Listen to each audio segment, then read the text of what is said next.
Suit up, strap in, warm the tires, and leave on yellow. Time for the MitsuTimes podcast.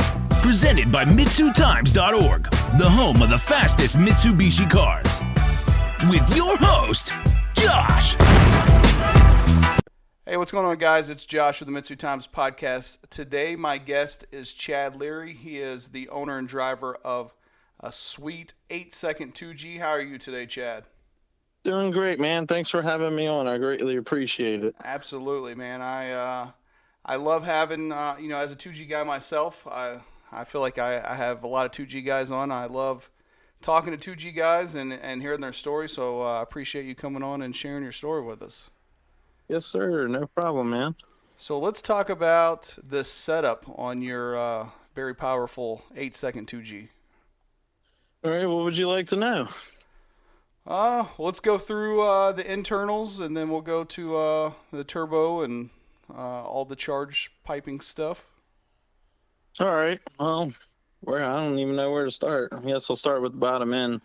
The stock block 7-bolt, stock crank, running Manley H-beam turbo tufts and Manley DSM spec pistons. They were 10.5 to 1 compression ratio. Top end stock 7-bolt head with Telford 272Rs, Kigley springs, Kigley street springs, and that's pretty much it for the motor and the top end. That's crazy that you can run 8 seconds on a pretty basic build like that, huh? Yeah, it definitely shocked me and my engine builder for sure. So what turbo are you running on this car? It's a Zona Rotor, 8264S. Wow. My manifold was built by Dynarc Fab. They're no longer in business, but Ron Scott hooked me up with it. So. What intake are you running? Intake's a JMF race. And what about front mount intercooler? Front mount's a old slow boy. Oh, wow. What are we doing for injectors? Injectors running Injector Dynamic 2200s. 4 of them or 8 of them? 4. Okay. What are we doing for fuel pump? Fuel pump is a mechanical fuel pump driven off the cam Aeromotive. Okay. So, Chad, why is it that you chose the 2G to do this build with?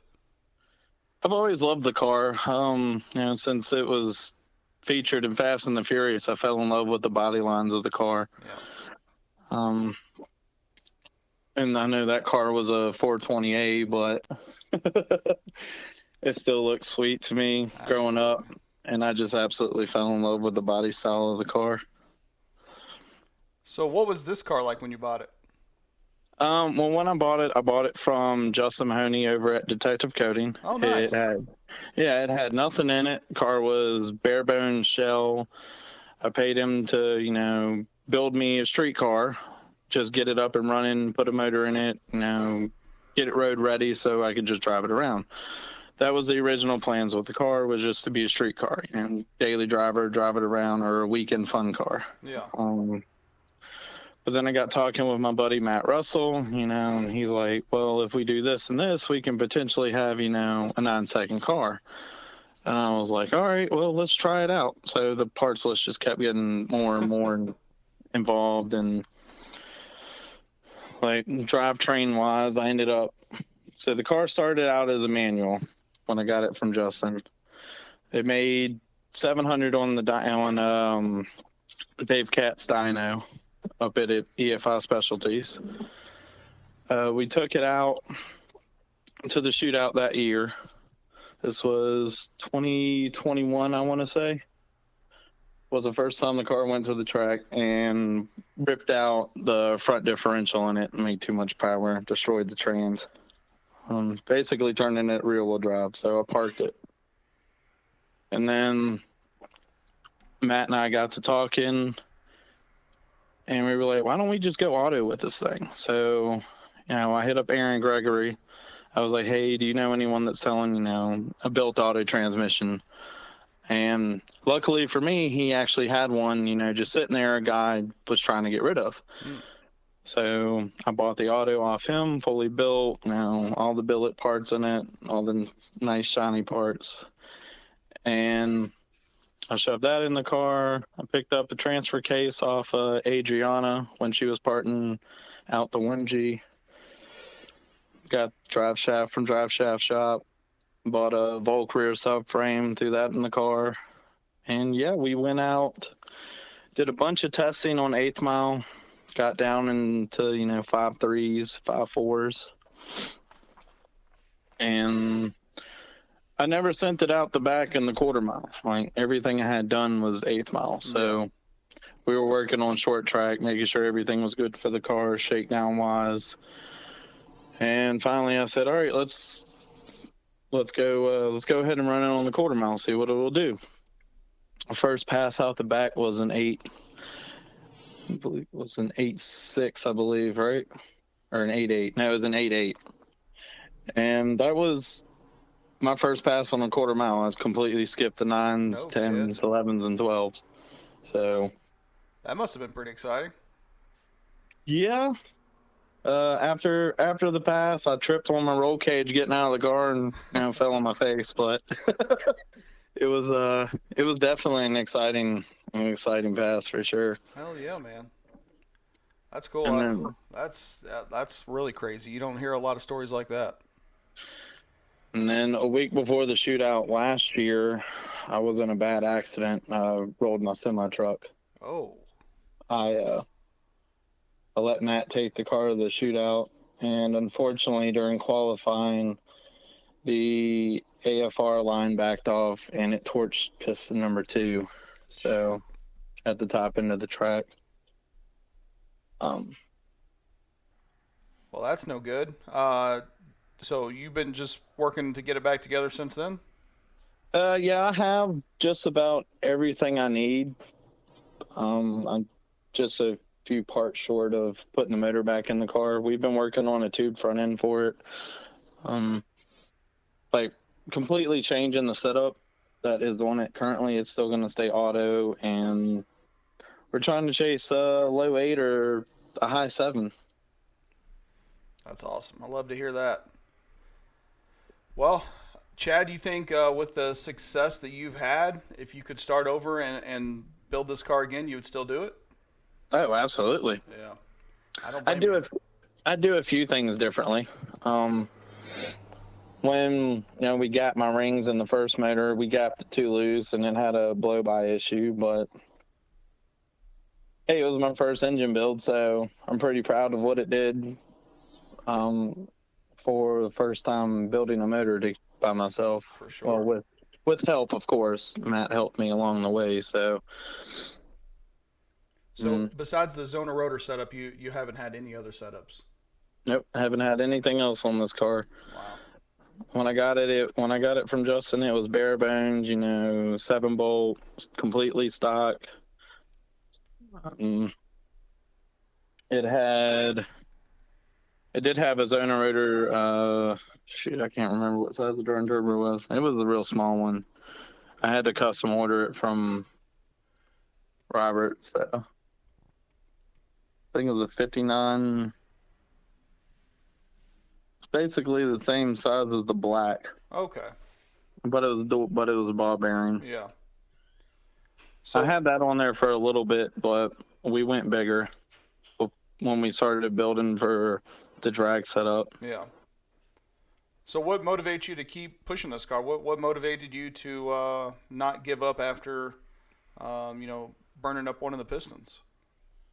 I want to go faster. I want to see what potentially I can do with the car. It's more or less just a hobby for me. Yeah. Just something fun for me to do in my spare time. For sure. I'd like to see this car go a bottom 8 or a high 9 with no sponsor help, nobody backing me. Yeah. In that aspect.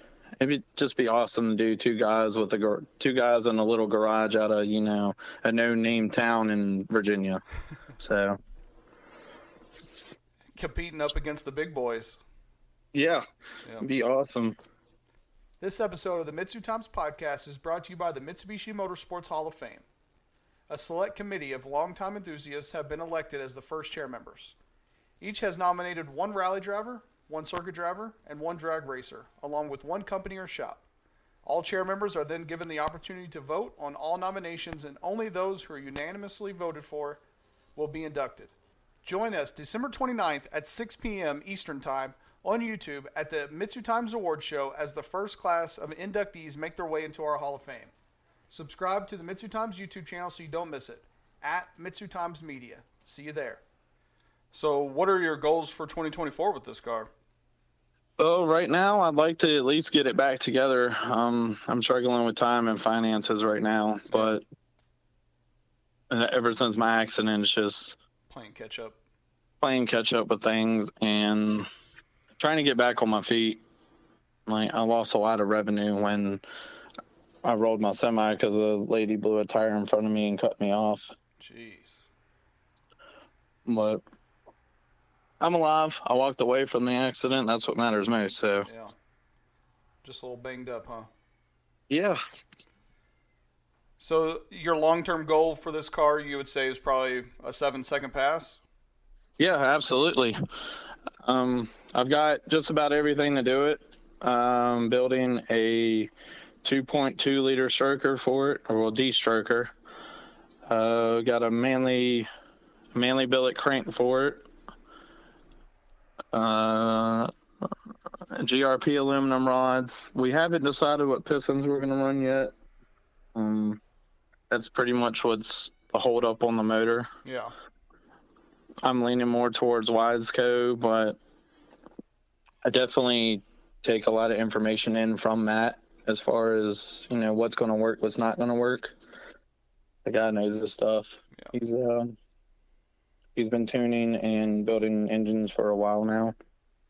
Good deal. So in those goals for 2024, do you have any races in mind that you definitely want to hit next year? So I definitely want to at least try and debut the car at the shootout next year. Good deal. Other than that, I don't really have any other racing plans. Maybe try and get some testing in, see where the car is, and then shoot for 2025 to do more events. Okay. Because right now the car's still in a million pieces in the shop. Yeah. You think if you get it out early enough and it runs well enough times that World Cup might be on the radar? Ooh. World Cup's a big stretch for me right now. We gotta finish the cage and upgrade safety and everything else to get it to that, performance level to where we can compete there without safety being an issue. Yeah. Okay. So I still have an 8.5 second cage in the car. We haven't started on any of that. More or less, we're just working on the tube front end and trying to get this thing back moving again. Well, Chad, what advice would you have for someone out there trying to build their 2G to get up into the 8s where you are? Don't give up. Ask for help if it's needed. Like, if you don't know something, the community's great in giving advice. And just keep pushing forward with your build. If you think you can do it, you can do it. Don't give up. Like 3-4 years ago, when I first started this project, I never thought the car would be where it is. I thought maybe I'd go be out here doing 10s, It was never a plan for this car to go out and bust off an 8-second pass the first time down the quarter mile. Those are the kind of problems I need right there. So, it was a shock to all of us, which I could have gone probably an 8.6, but we didn't spray nitrous all the way down the track. We only sprayed it to the 8th mile and then shut it off. But it definitely had more in it. That's for sure. Well, Chad, have you had any other Mitsubishis in your life besides this one? Actually, yeah, I had a 2G Spider I bought back in 2012 or 2013. That was all-wheel drive converted. Oh, wow.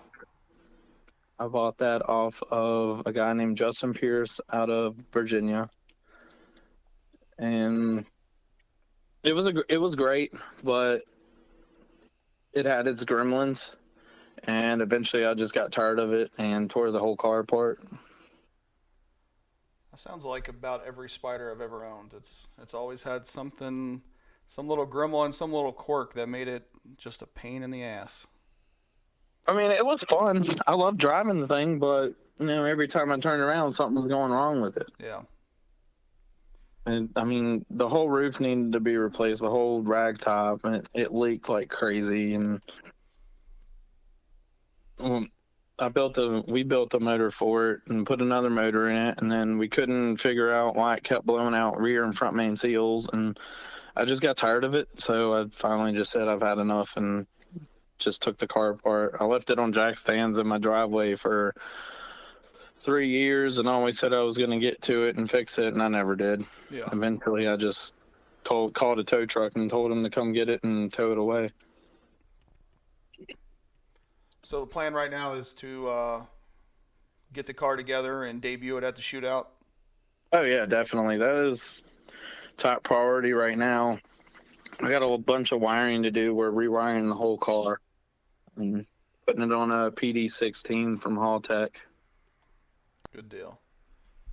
So why debut it at the shootout? I want to, try to get some people who are on the fence of going to the shootout or not. Why do you feel like it's important to debut your car at the shootout?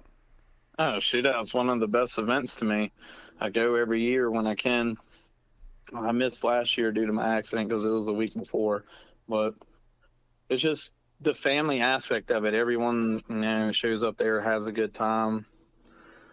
And I've made a lot of friends over the years going to this event. And it's just a great community. You go up there, you don't get judged on, your car is slower than mine. Right. You go up there and just have a good time. Like, even like the bigger guys, the fast guys like Devin and Aaron, they'll sit down and talk to you. They have no problem like answering your questions or giving advice where advice is needed. Right. Yeah, that's definitely one thing that I think makes our community very special is, you could talk to the people at the top of the list and say, what do you think about this? Or what do you think about that? And they'll actually give you real advice. Especially like Jake Montgomery. I will throw him in here. Like, I've had a lot of questions and he's never hesitated to, answer them. Yeah. Or give me his opinion on what he thinks I should do. So. Yeah, it's pretty cool how humble the guys at the top of the list are. Yeah, they're definitely great people. So, Chad, where can people find and follow you and see some more pictures and videos of this car? My Facebook. I haven't really posted much of the car lately because, like I said, it's kind of on standby right now until I get more parts in and get some more financial stuff taken care of. But yeah, Chad Leary, and have a picture of me and my kid on my Facebook page. Anyone's more than welcome to follow me, or my Instagram is Chad. I think it's Chad _DSM _Leary. And there's tons of pictures and videos of my car on there, my build. And definitely come see him at the shootout. Yeah, and definitely come check us out at the shootout. We'll trying to make it there this year. Next year. Wanted to make it this year, but things just didn't go the way we planned them to go. What class are you thinking about running in at the shootout? Right now, that's still up in the air. Yeah. I want to get some testing and stuff done. I'd like to run it quick, but I don't know if I got anything for them fast guys. Hopefully we got the big payout again for next year. Oh, from what they were talking, it's supposed to be even bigger, even for the lower classes. So we'll see. We haven't even started fundraising yet, so we'll see. We will see what happens with the next one, man. I was so happy this past year to see how big the actual turnout was for the event. Yeah, me too. It was. I mean, it's really like a dream come true to see the pits from, the bathroom showers all the way to past the turnaround point. I mean, I've never seen it like that. I haven't seen it like that since the first time I went in 2015. Yeah. It was the last time English Racing and them were there, and Alpha with their GTRs. Yeah. Yeah, it seemed like when the GTRs were coming, they were drawing big crowds, and then all of a sudden, it's like one year they just all stopped coming. Yeah. It sucks because, that's the year after that's the year that IDRC took over and changed the rules. Yeah. That drove a lot of the bigger names away from the event. Yeah, I think so too. Chad, at the end, I always give people a chance to give a thanks or a shout out to anybody who's helped them out along the way, helped get their car where it is. Is there anybody that you want to give a shout out to? Oh yeah, definitely. Big shout out to Matt Russell. He's definitely guided me and helped me a lot along the way with getting this car where it is. And shout out to Dave Katz over at EFI Specialties for being a good tuner and helping me with my build throughout the years. He's given me advice as well. And just shout out to the DSM community, There's a great group of guys around here that, we all support each other, all give each other advice. I've had people reach out to me and ask me about my build and what they think they should do with their car. So it's a good feeling when people are coming to you and asking you questions. Yep, for sure. Well, all right, Chad, I appreciate you taking the time to come on here and tell your story, and I can't wait to see the new setup in action at the shootout next year. You get on it. I want to see it. Well, it's a long winter, and hopefully I'll have a lot more time to get it done, because I'd definitely like to be at the shootout with the car next year. That's definitely a top priority on my list. And as far as World Cup Finals goes, I don't know. We'll see what happens. Yeah, that's what I like to hear. I mean, I want to see some more Mitsubishis there. And it was crazy because the night I went out to MIR and ran that 8-second pass, the announcer was going crazy. It was freaking awesome. But yeah, man, I appreciate you having me on here, and thank you for taking time out of your day to talk with me. Absolutely, man. It is an absolute honor, and I'll see you soon. I'm looking forward to some updates. Yeah, man. Well, I'll post them as soon as I have them. I got you. So, all right, man. I'll talk to you later. Thanks again. Yep. Thank you for listening to the MitsuTimes podcast. Check out our Instagram and Facebook for daily updates. Get added to our list by going to MitsuTimes.org and clicking Submit a Slip. Thank you to all of our sponsors.